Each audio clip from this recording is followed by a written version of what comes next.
makasama ka, yan ang panalangin ko. At hindi papaya ang pusong ito. Alright, so to start things off, I want to know, like, since the theme is BAYANI, like hero, do you have any heroes in your life? Not one specific one. I actually wrote on the poster that I just put my whole family, because each person in my immediate family has had an impact on me, and it's something like there's a part of them that there's a part of each one of them that I aspire to be. Like my mom was one of the hardest working people I know. I want to be like her. My brother, has made nothing, or has made something from nothing, like in almost everything that he's done. My sister is one of the most perseverant people and dedicated and loyal people. My dad, put his body through so much over the years just to put food on the table for my family. So it's not just, it wouldn't be fair to just pick one person. So I'd have to pick my whole family. Got you. And I want to ask you as well, what's your history? When did you first come to East Bay? When did you first join Pasa? And what made you join Pasa? Yeah, so I first came to East Bay back in 2017. What made me want to join Pasa was that I was actually tabled over the summer. I believe her name was Ariana something, but she was on core at the time. And at first I wasn't really into clubs and anything like that. I was a very shy, reserved, more laid back type of person. But I was just walking by, checking out the table. She pulled me in. I was like, oh cool, a Filipino club. And then it always just sat in my mind of possibly wanting to join. So by the time fall semester rolled around, I saw their table out again during the first couple weeks, and I was like, all right, I'll sign up, I'll come out to the events. And it was funny because I was extremely shy to the point where I came out to one of the competitive events, saw how many people they were, and then walked back to the dorm. And I was dorming over the dorms, and the event was all the way at the PE building. So I walked all the way there, walked all the way back. That's how shy I was. But Jesus Christ. eventually my friends came out with me, encouraged me, to come out to all these things. And then in October 2017, I finally got picked up in the BAM fam. And yeah, the rest was history. So Got you. So did you join a Filipino club in high school or anything like that growing up? no, I wasn't a part of anything. It's just something that never really interested me. I was cool with just hanging out with my close group of friends, and that was it. I didn't really like extracurriculars in high school. So yeah, I surprised myself by joining a club and then eventually being this involved. So And are you part of any other orgs other than Pasa? yeah, I'm a brother of Alpha Kappa Omega. I crossed in fall 18. I've been a brother for 4.5 years now, so it's been a crazy experience, just that. And was it because of Pasa or the other way around? For me, it was because of Pasa. During my early days, after getting picked up, I ended up becoming friends with some of the current brothers, and just seeing their bond and how they worked and how they interacted with each other. It was very genuine, and they were very supportive of me and my friends, and eventually a couple of us wanted to join and rush for AKO. So yeah. Got it. So in Pasa, did you stay a member or did you do anything further in Pasa? Yeah, so I unfortunately didn't intern, but I was an honorary intern my first year.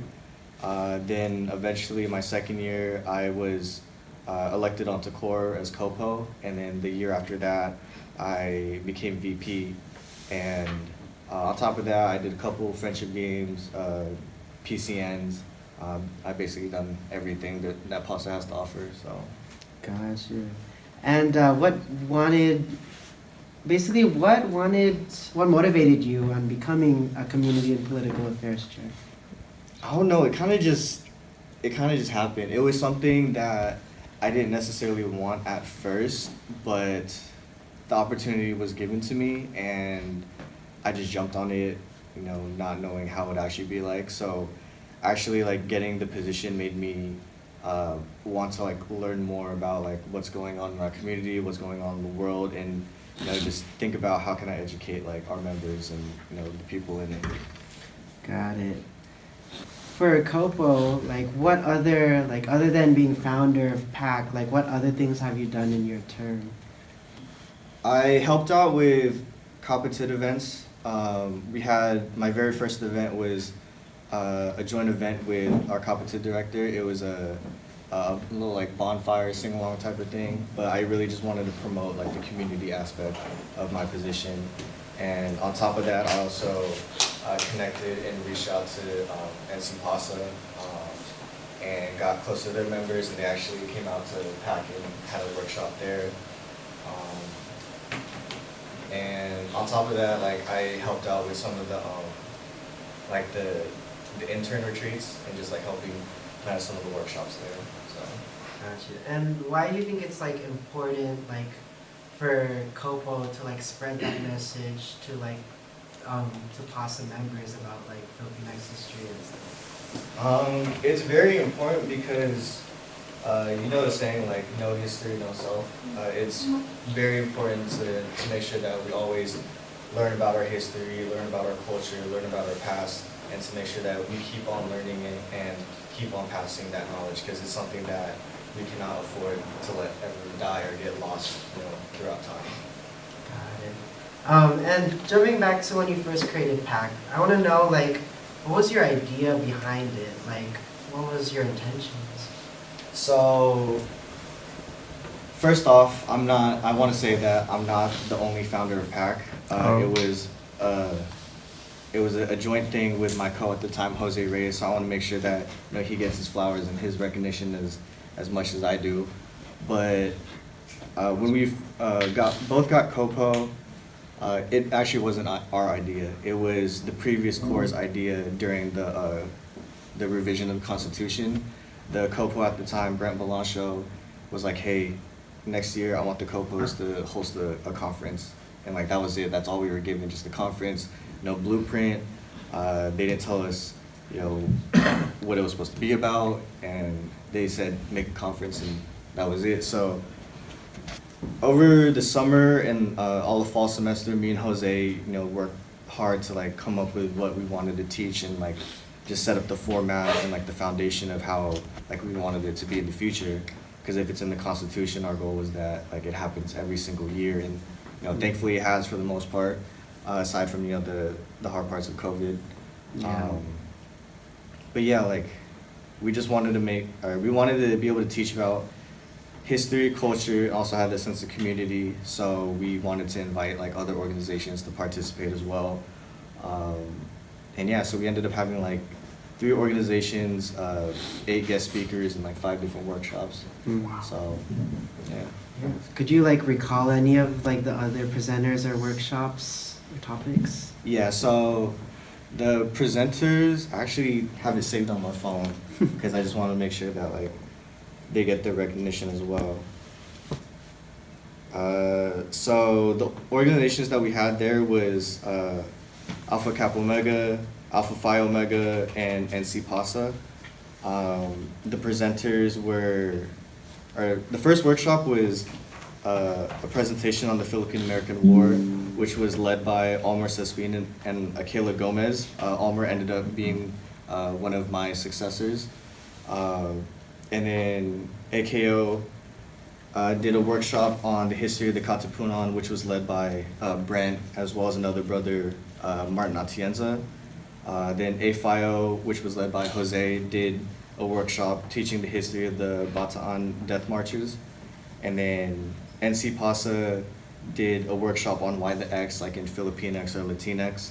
Mm-hmm. And that was hosted by Michelle Nelmida and Arvin Garcia.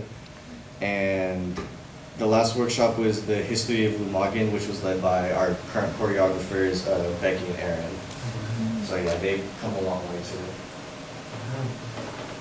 So I guess with the speakers, like, did you want it to mainly be like student-led, or did you want like organization?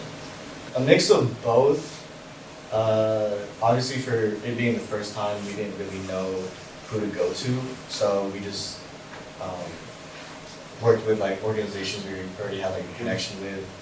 But outside of student, we really wanted NC Pasa to come out because they really wanted to be involved in like all of Triforce. So we just gave them the opportunity to come out and like, teach something for us. Got it. And were you also familiar with like other schools doing something like this too? I know SJSU has something. I don't know when they started it, but I don't know if they still do it. But I know my second year on core we attended.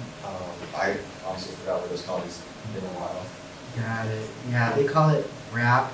RAP. Forgot what it stands for, but yeah. And like, how did you envision PACC to be? I envisioned it to be big, lots of people, or at least that was the hope, and to be very interactive and very educational and informative. Got it. And when you held it, was it like held in the NPR or another place? I forgot the room number, but it was the one in the old Union, like on the bottom floor. So it was held in there. There was about like 30 people there. It was a mix of like core members, interns, and some other people that just wanted to come out. So. Got it. And did you envision this to be like a day-long conference too? Yeah, I think the original one was about 4 to 5 hours long. So like we already knew that whatever we were gonna do was gonna take up a good chunk of the day. So that's why we had it on, I believe it was a Saturday, just so that like we can, give our guest speakers as much time to be able to teach what they want. Got it. And why do you think it's important to have like a significant event like PACC in Pasa? I think it's significant because, throughout the whole year, Pasa always has something going on, whether it be like FG practices, PCM practice, competitive events. It doesn't really leave a lot of time for a lot of other things to happen. And I think it's important, like I said earlier, like no history, no self. It's important to teach, about our history, our culture, and an event like PACC allocates that time like in the year to make sure that we can, have people come out and like have them learn and, just educate themselves and have us educate them. Got it. And my last question for you is, what should PASA members or anyone in general keep in mind when learning about Phil-Am culture? Learn as much as possible. There's so much history out there that we might not know about, so just learn as much as possible. And just always have an open mind when it comes to everything. Like you can easily, learn about things from like your parents, your grandparents, aunts and uncles. They have so much to teach you about and like how things were back when they were in the Philippines or how it was when they first came to America. And like on top of that, like a lot of us are first generation Filipino Americans. We're still writing history ourselves. So learn as much as possible and also share as much as possible. Awesome. Well, everyone give it up for Ian.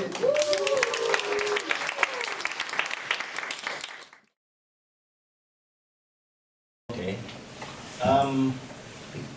Before we start, I'd like to thank everybody for inviting me here. It's kind of surreal. I haven't been here for a long time. Anyway, before I went into Cal State Hayward back then, I was president of the Filipino Club in Mount Eden High School, which is down the hill somewhere.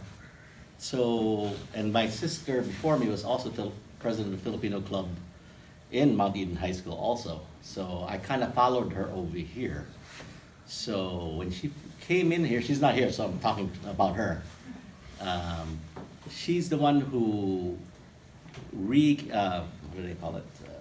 Chartered Pasa, because Pasa was inactive at the time, because it's been since, what's 1972, did you put it right? This is 82, 10 years later. So nothing after that, nothing went on for a while.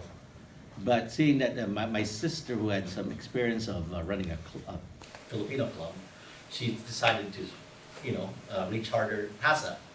And along with her and I think Arlene Alvarado, which is another lady, they rechartered Pasa with the help of Angie Tomanek at the Language Lab, which is at the music building, right?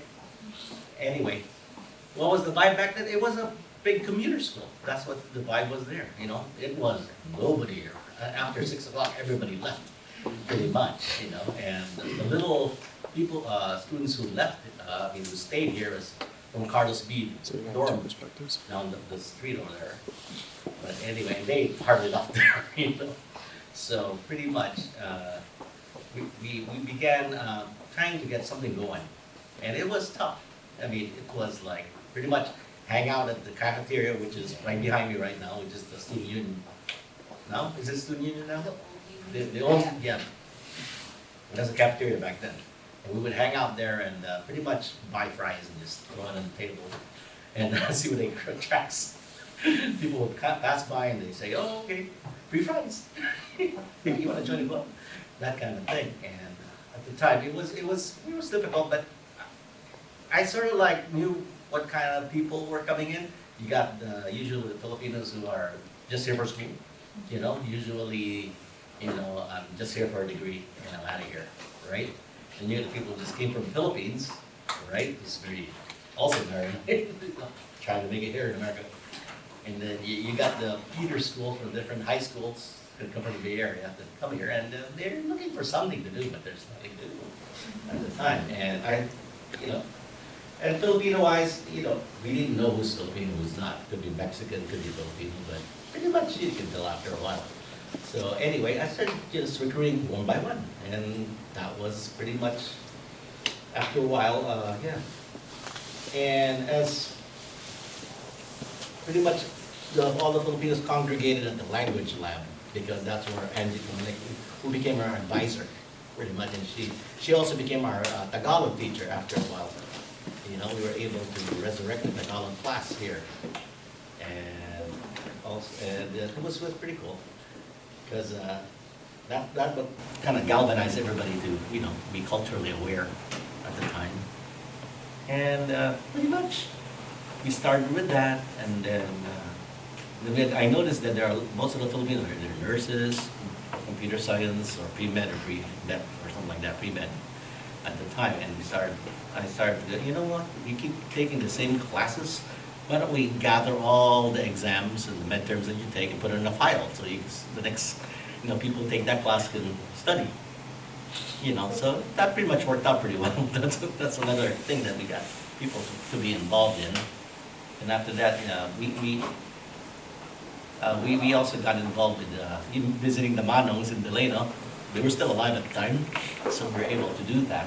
We organized a bus ride along with MK, mga kapatid, in PAA in Berkeley. And we did that, and that was, you know, that was nice. We were able to document some of them talking to us and all that. Visiting them, because, you know, they love young people. Because, you know, they were all alone. They had no children, so no wives, so it's good to visit them. And we did that in a yearly visit after that. Different clubs, not just, you know, here. And pretty much, the usual, we had dancing. You know, when I say dancing, cultural dancing. A lot of the members that we accumulated that time was part of different dance groups when they were in high school. So they knew how to dance, and whoever knew how to dance taught the others. Pretty much, you know, Singkil, you want Maria Callas suite, you want a Muslim suite. They knew that, and, you know, that's when, you know, we were able to hold cultural dance exhibitions done Agora Hall over here, while some of them we sold lumpias. No, that was not, well, yeah, part of it, yeah. But it was kind of more intimate. And back then, it was just to attract attention to what Filipinos were, pretty much, you know. Because at the time, you know, it's not that many. Like now, it's just like you can't even, you run into Filipino everywhere, right? But anyway. Pretty much after that, my brother came in, and pretty much I was poached by associate students to be to be rep at larger School of Science, and I started working for AS. I think ASI now. What did they go? Yeah. So pretty much it's the same thing, right? I ended up working for them, and that gave me more access to the facilities in Cal State, and was able to, because I was the head of, I was in charge of the committee for student activities, and we were able to use, I was able to use Pasa to be the manpower to run these activities, you know, whether it be collecting tickets, be announcer, whatever, you know, you know, the different events for the different clubs. You know, they had an inter-club council, Black Student Union, you know, the La Raza of Mexicans, and you know, Asian business students, business association, I can't remember. But anyway, so I did that until I graduated here, and then my brother took over. Pretty much. That's again, in a nutshell. There's a lot of stuff going on in there, but it's kind of like, in a nutshell, my time as president of PASA. And what else? It's so funny because all the questions, you answered it. Of course. I was like, oh, okay. I must have read it before. I know. Oh. Sorry about that. No, it's okay. Oh, well, I know how you said it was really hard to get club members. By the time that before you left, like how many people do you think like joined the club while you were in office? Not 50. 50, 60. good. Oh no, because they came in clumps. You know, you really can't mix them because they're the people from Alameda. They came from, you know, from this college, this high school, whatever, right? Different, you know, and some of them are from, you know, some of them don't speak English that well, believe it or not. I mean, you know, and some people they don't know anything about the Philippines. It was that wide, the gamut of people. So you know, I was lucky enough that I was bilingual enough, able to, you know, relate to both sides and kind of like, oh, sige, pwede yan, you know, come on down. You know, they're nice. You know, you get to do something. You're kind of bored just, you know, coming to school and just going back, doing nothing. You know, so, you know, I felt to be part of the community in that sense, you know. And, you know, besides, you're padding your resume. You get out of your maybe able to use it, right? Which is true at the time anyway. Yeah, so pretty much it was kind of a, it's a different vibe because back then everything was like survival. It's not a matter, you guys are really organized here, you know, you got your things down, you know, got your templates, you got your thing. Back then it was pretty much wing it. I wing it all the time. Yeah, but at least you have support. You know. Oh, yeah. So you have to build your own support. You know. Like that, at the time, you had we had a little bit more, little loosey with stuff. You know. But anyway.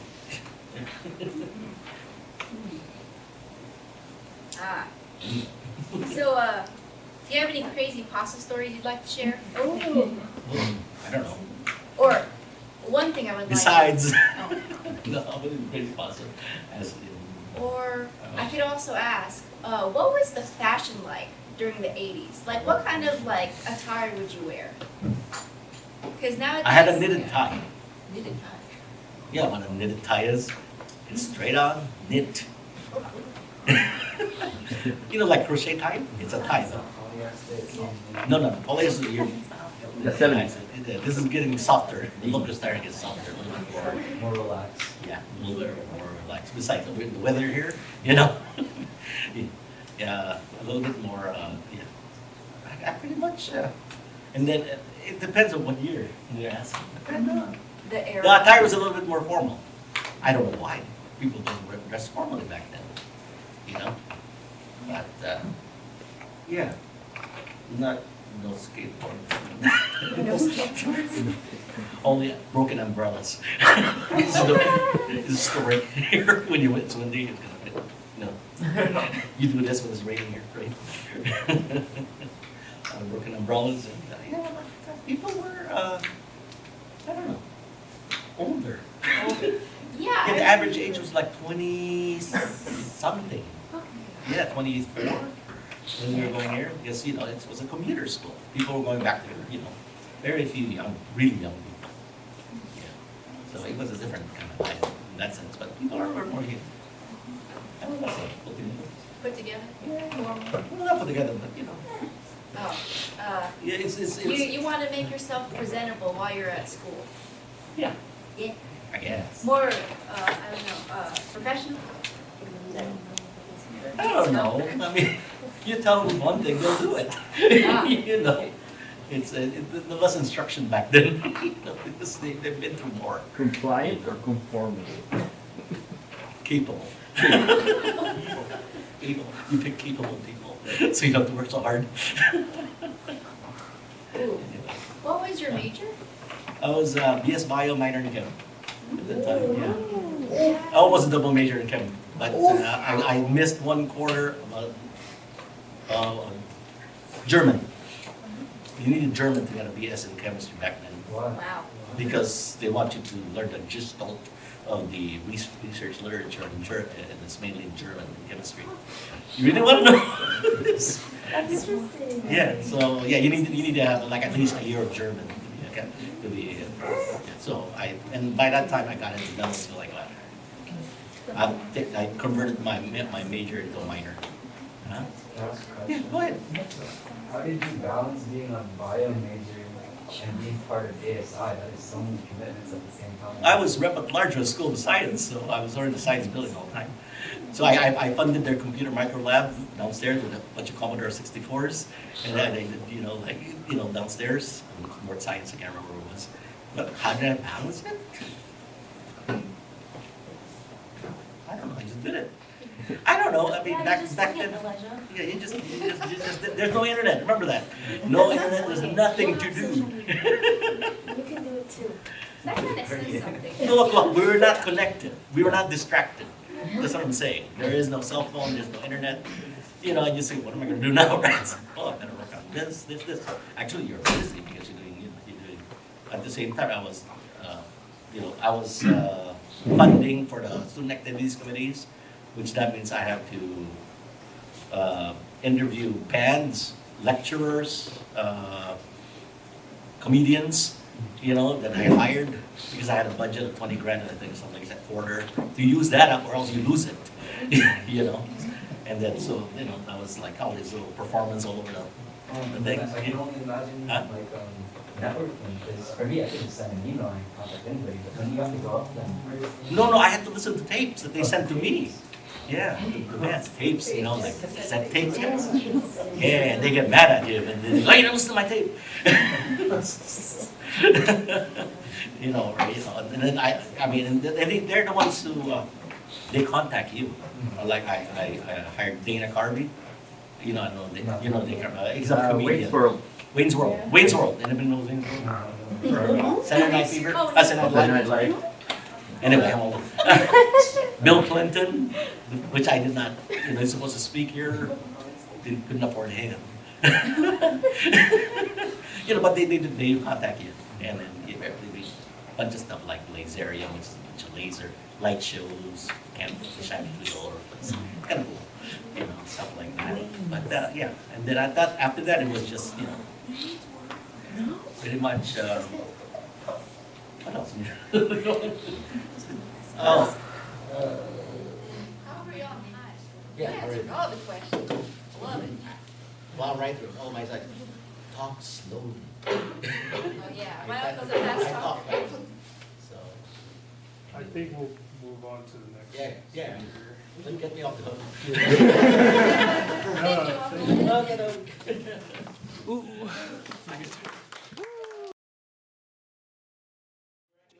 Building. That used to be the Ward Hall, okay? That was the iconic building. There we go. Oh, well, that's all of it. Iconic building, you can see it from miles around. You say, that's Cassie Hayward. All right, so can you stick this in here? USB? No, you can say that.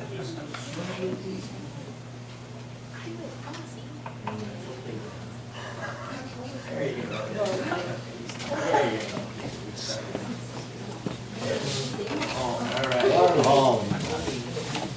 This was taken from the view of my dental office down by Hxstorian.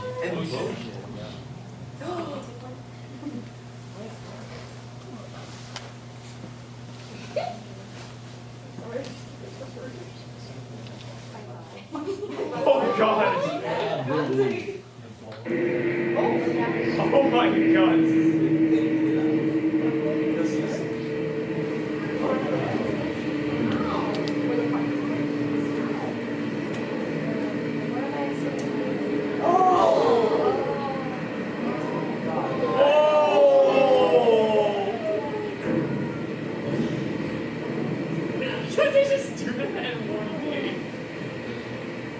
Now this. Okay. Now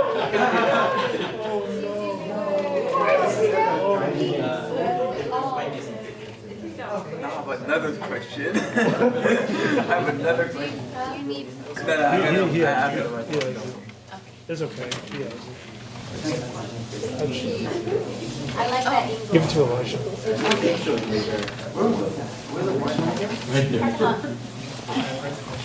Is what were you like during your presidential term for Pasa?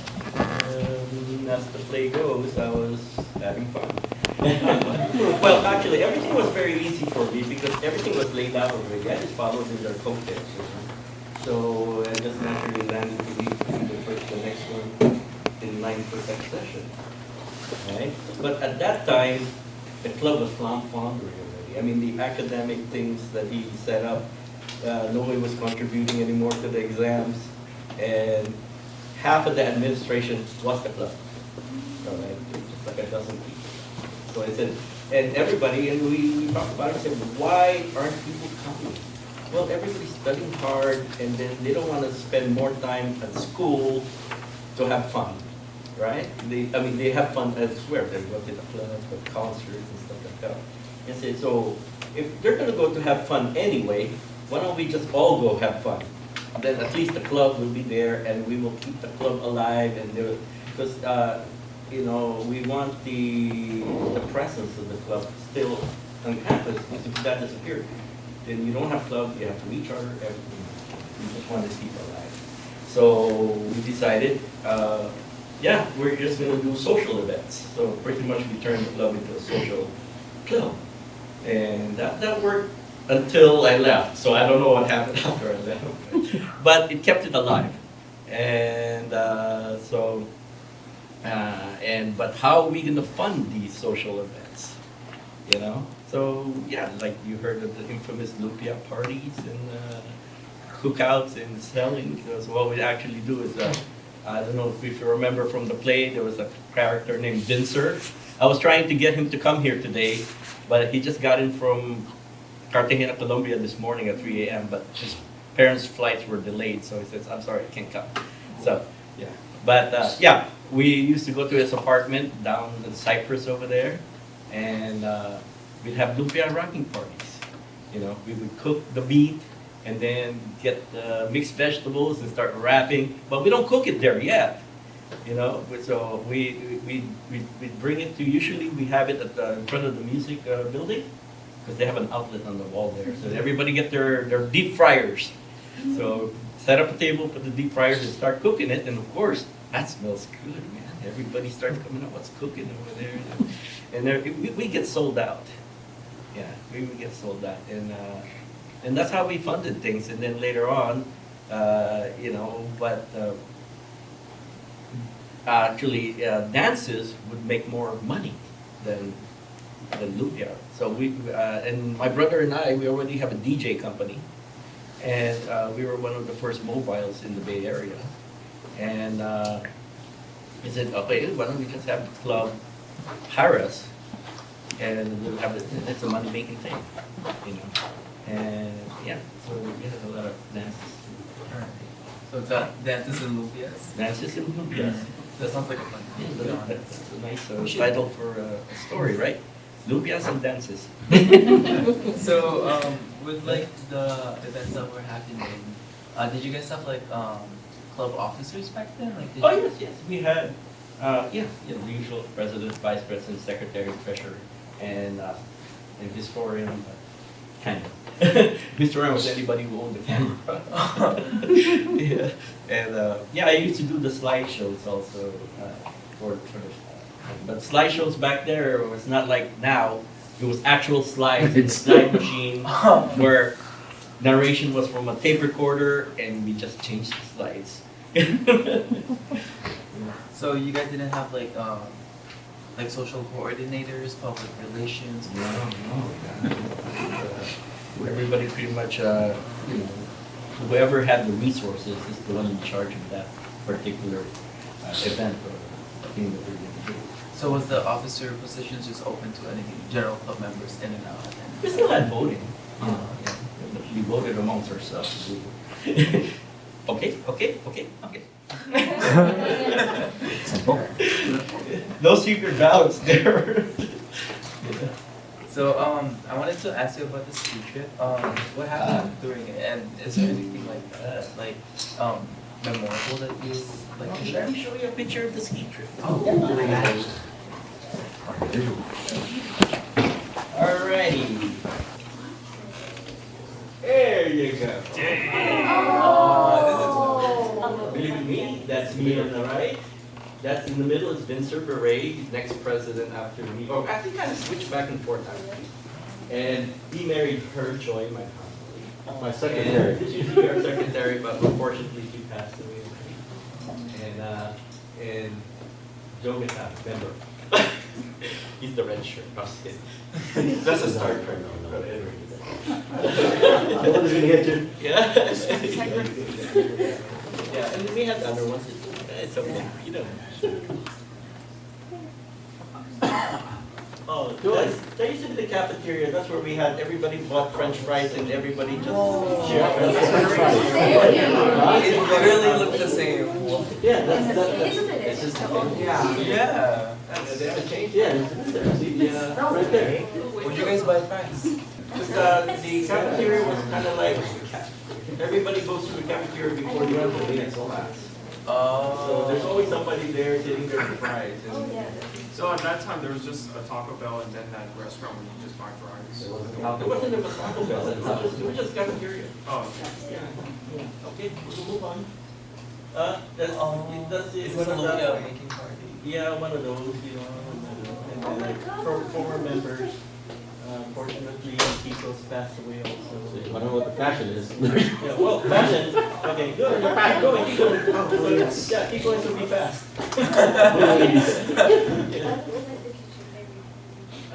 Yeah, more Met Club members. And more, oh, that's the same one. And our macho president and and his wife. And Christmas parties. We had Christmas parties. Yeah. And our famous Commodore 64 computers right there. Don't look at the game, it's strip poker.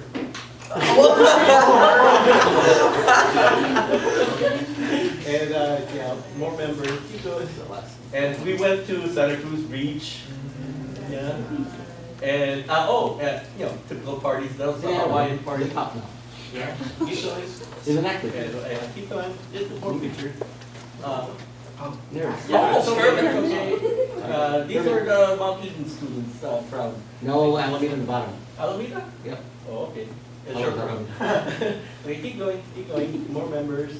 And look at the boom box. That's my boom box. Yeah, the boom box. That's my boom. Like that. Like that? Yeah. Enough battery like a. And yeah, and one of the dances we did there. Yep. And the next one, this is our DJ friend, Ed Lazo. That's what we were asking. Oh, It's yeah. related, yeah. It's related. This one you can see. Yeah, keep going. And one of the dorms in Carlos. And keep going. And one of our non-Filipino members, Juan, he's Vietnamese. And so we were restricted to our very inclusive also. And yeah, and yeah, parties, more parties. It's a lot Oh, of The blue bomb here is him. He didn't want to be posted, so I didn't post him. This is early social media. Aren't paranoid, okay?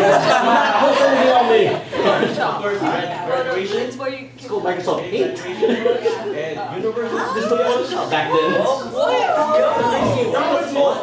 Look at the souvenir cup, how small they were. gosh, oh my god. Okay, alright, so next. Oh, Halloween party. Pasa Halloween party. Oh my gosh. Halloween there. Yo, y'all went all out for Yeah. the time. And keep going. Yeah. Oh, Wendy! Yeah. Yeah. And the balloon guy.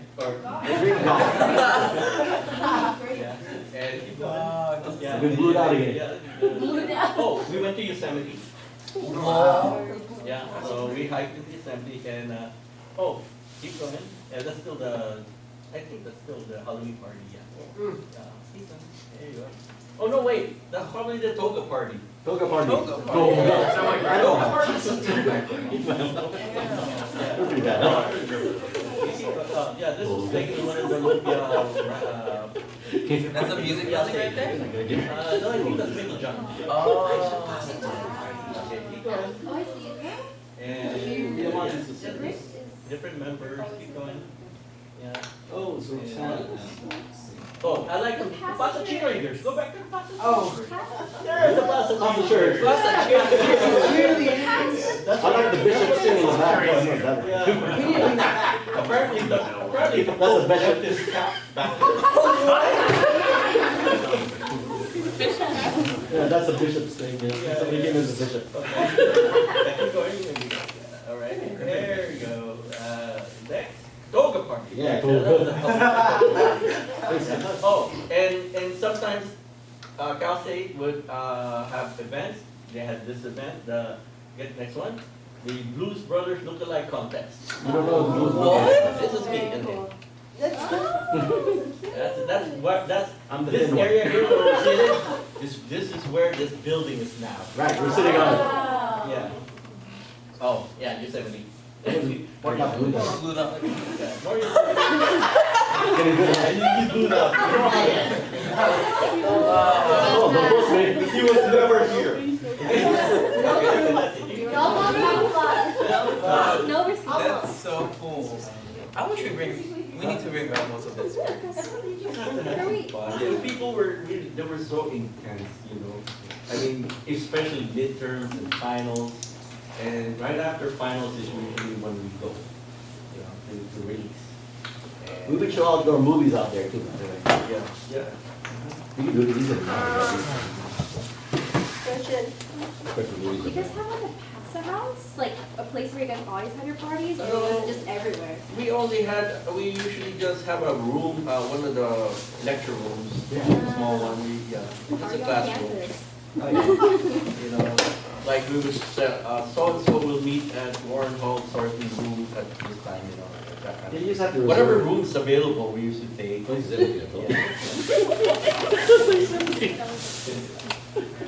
Another question. That's So, Biella. Remember the Biella room? Dr. Ferdinand, what really happened that Ryan's play didn't get right? This is the last question, by the way. Oh, okay.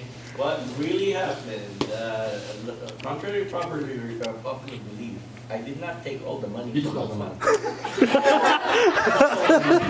I gave you lots of money. It's all done. That's why it's all archives after that. It was investment. It was seed money to make more fun. But yeah, and what didn't they get right is that actually Dr. Vid, my sister, she got into Lucius. Oh yeah, I know that.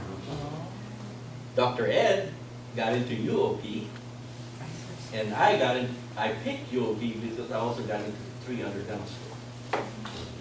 And good news, my son got into 3 other dental schools just this week.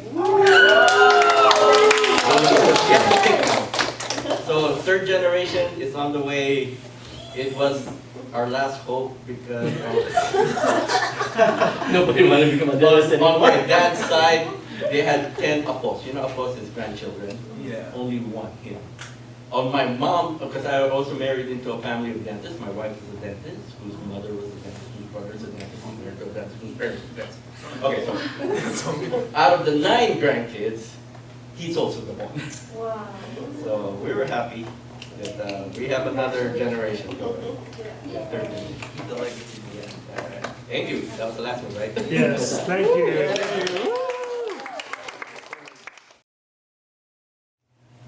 You know, Randy and I have talks every now and then. I first met him having brunch in Fremont. It's a restaurant near a place that we used to work right? Or was it close to this place? Yeah. And after that, I also talked to him in classrooms here because he would visit our rehearsals from last year's play, which was based on Randy's name. And then I think this is the most formal setting, or as formal as it can be. Yeah.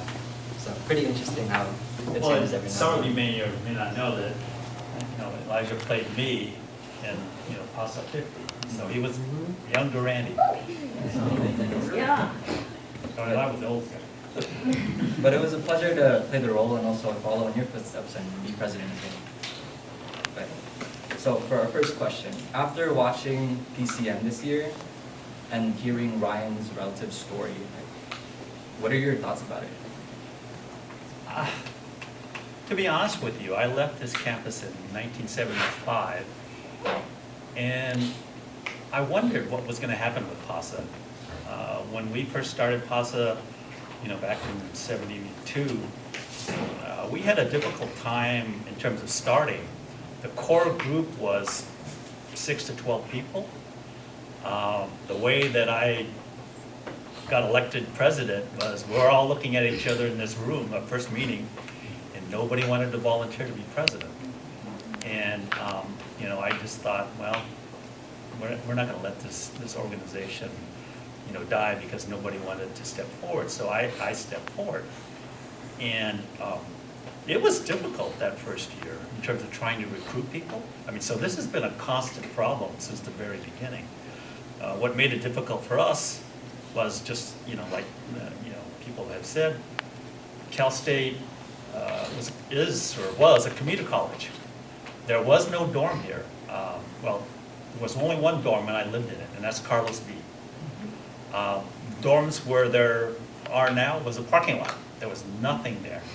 So just like, the previous speakers have said, people would come to class, they would go home, and they wouldn't want to stay on campus. So to try to recruit people to Pasa was very difficult.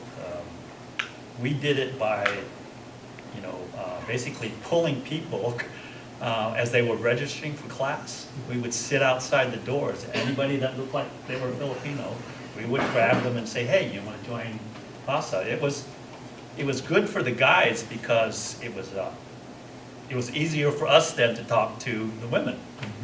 They didn't think we were these creepy guys trying to pick them up. It was like, hey, do you want to join this organization?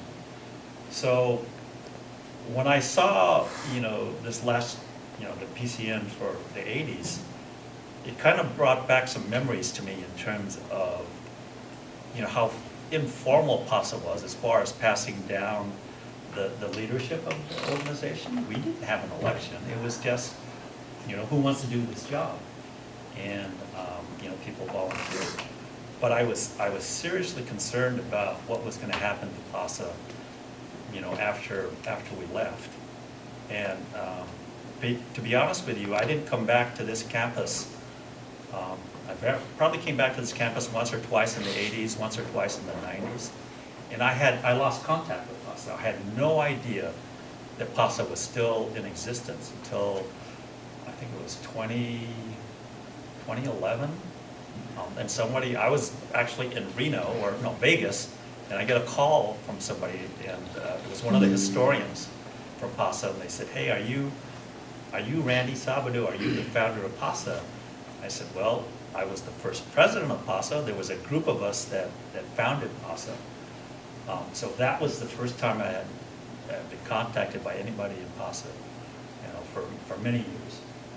So I always wondered what happened to Pasa, how did it survive, what made it continue, and what struck me as I was watching the play was that, the basics of Pasas that we wanted to establish this organization with was that it was going to be like a family type of organization where people would be accepted, where people could come and be themselves, but it would also be fun. We would have fun. And that was a difficult part of it in the beginning also, was how do you balance, having fun, but also being involved in college life. I have to preface this by saying in the 1970s, when I was here, martial law had been declared. So there was a group of us that were a little bit more politically active, and we wanted to join in the anti-Marcos movement. But there were a lot of students that were in Pasa that had relatives in the Philippines. We were told if we went to rallies that they would take pictures of you, and who knows what they're going to do to your relatives in the Philippines. So it was difficult for me to get people to go to some of these rallies. But I was glad when I saw, this last year's PCM, that Pasa did survive, that you were able to, or at least, the group, in the 80s had fun. We wanted it to be fun. And I was just amazed to see and to meet, these two guys and to talk about Pasa. Some of the people that they talk about brings back memories to me. Angie Tomanek was in the computer lab when we were here on campus. I remember going to Angie's house, and that's where we would gather. We would, sometimes have our informal meetings there. We would eat dinner there. So it was good to see or hear that, that Angie continued with her connection with Pasa. So that's kind of a long-winded answer, but I really enjoyed watching PCN. And it wasn't just the play, the dances. You guys had so much energy. I mean, I can't remember being 19, 20 years old anymore. And just the energy, the happiness, it just brought back all those great memories to me. Well, now that you've gotten to learn more about 80s Pasa, and you've actually gotten the chance to get to know our former presidents, what was it like interacting with them for the first time? It brought back so many great memories. Back in the 80s, by the 80s I was already 30 years old. I had 2 children. I was working on my career. I was what was called then a yuppie, a young urban professional.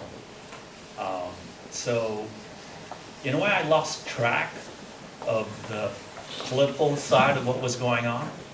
And most of you weren't around in the 80s, but in the 80s was the era of AIDS. It was the era of Ronald Reagan.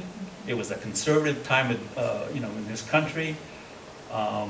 And a lot of the politics that I was involved in the 60s and 70s had basically gone away.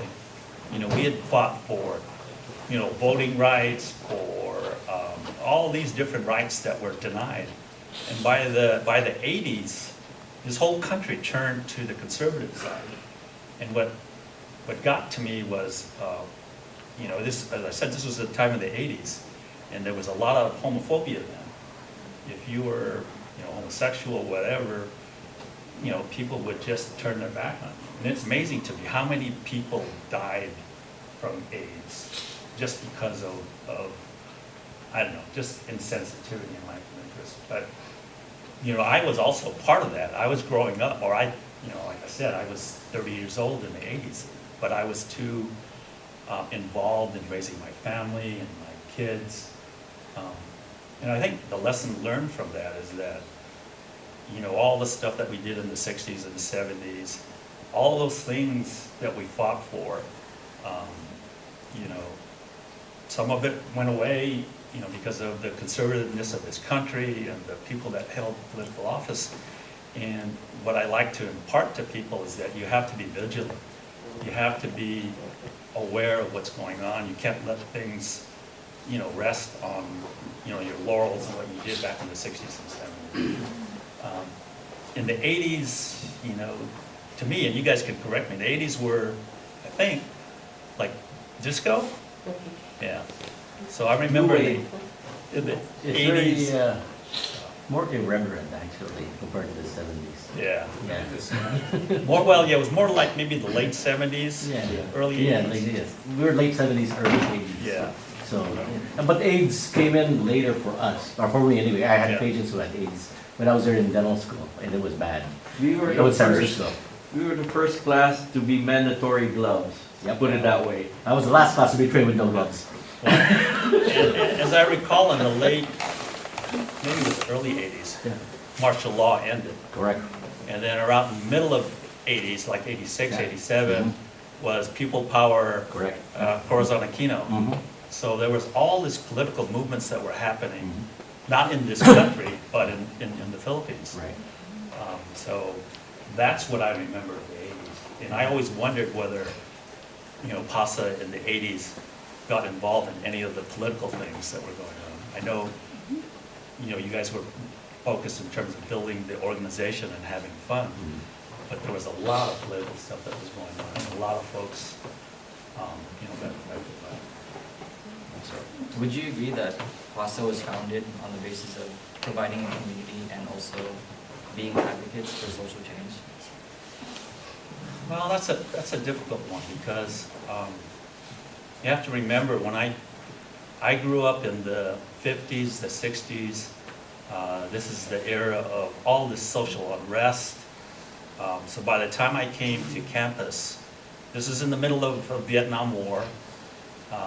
This is the middle of when Richard Nixon resigned as president.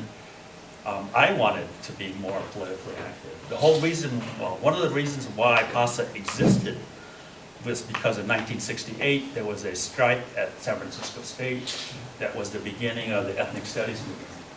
And as a result of that, a group of people came back to campus and said, hey, there's no Filipino organization here.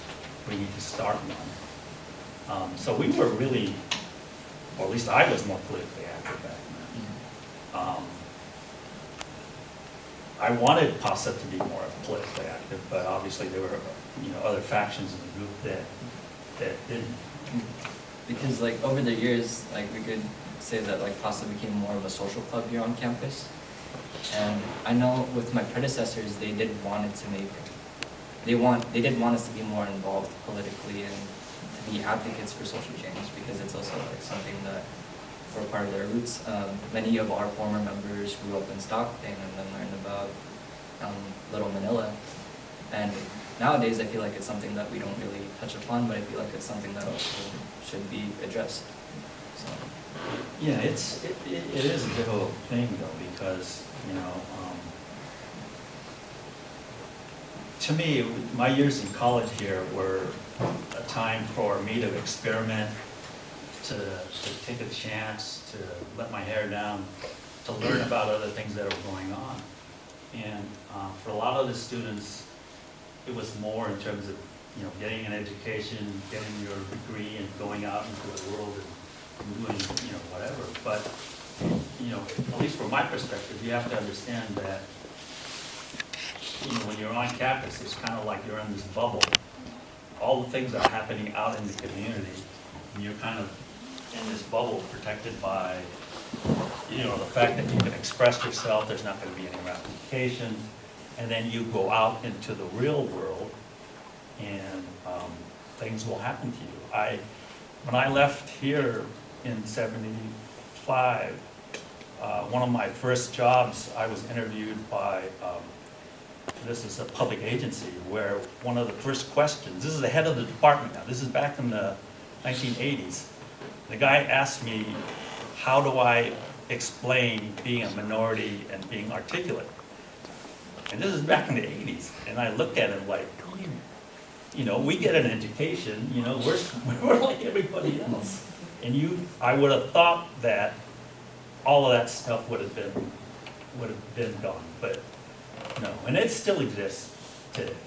And I think, as students going out into the world, you have to understand that and be aware of it. And if you see something, you got to call people on it, because otherwise it will continue. There's nothing else going on campus, so why else should I stay? We can say that a problem for that was because of the pandemic and there was no reason to even be physically present. But with everything that we've been doing here in Pasa, I'd like to say that we've made an impact with helping the campus become more lively, allowing these students to experience different parts of the campus and using their resources. And so, for example, us collaborating with the library is a really big thing because it gives the whole community just a reason to come out here and experience everything that it has to offer. Before that, we also worked with like PN and APISC, the Asian American faculty departments in school. Well, my interest in the whole social change movement is, you have to understand, like I said, I grew up in the 50s, 60s, 70s. But, the story that you heard about the Mamongs, my dad was a Mamong. He came here in the late 30s. He worked in the fields, he enlisted in the Army, although they wouldn't let him enlist in the U.S. Army because he was Filipino, so he joined the 1st and 2nd Filipino Regiment. So, early on I was, I don't know if it's a correct word, but politicized. I mean, I saw, the difficulties that my parents had in immigrating to this country. I've told this story before, but I worked in the fields when I was 12 years old. I worked in Salinas. I actually met Cesar Chavez. So I grew up at a time where we were having all these political issues and all these things, and it was easy to go from that to a campus like this where I was free to express my opinion. One of the things that why I wanted to start Pasa was because I'm Filipino American. I don't speak Tagalog. For most of my life, I was kind of like in the middle. I wasn't Filipino, I wasn't American, I was kind of like in the middle. So when I came to this campus, I was looking for my identity. And there was nothing on this campus. There was no Filipino club. And in a way, that's kind of why, at least I wanted to help start it, was because I was searching for my roots. Who am I? What's my history? How come nobody's telling me what my history is? How come these books don't even talk about Filipino-American history? Why is there an Asian group, there's a Mexican group, there's a Black Student Union, there's no Filipino group on this campus?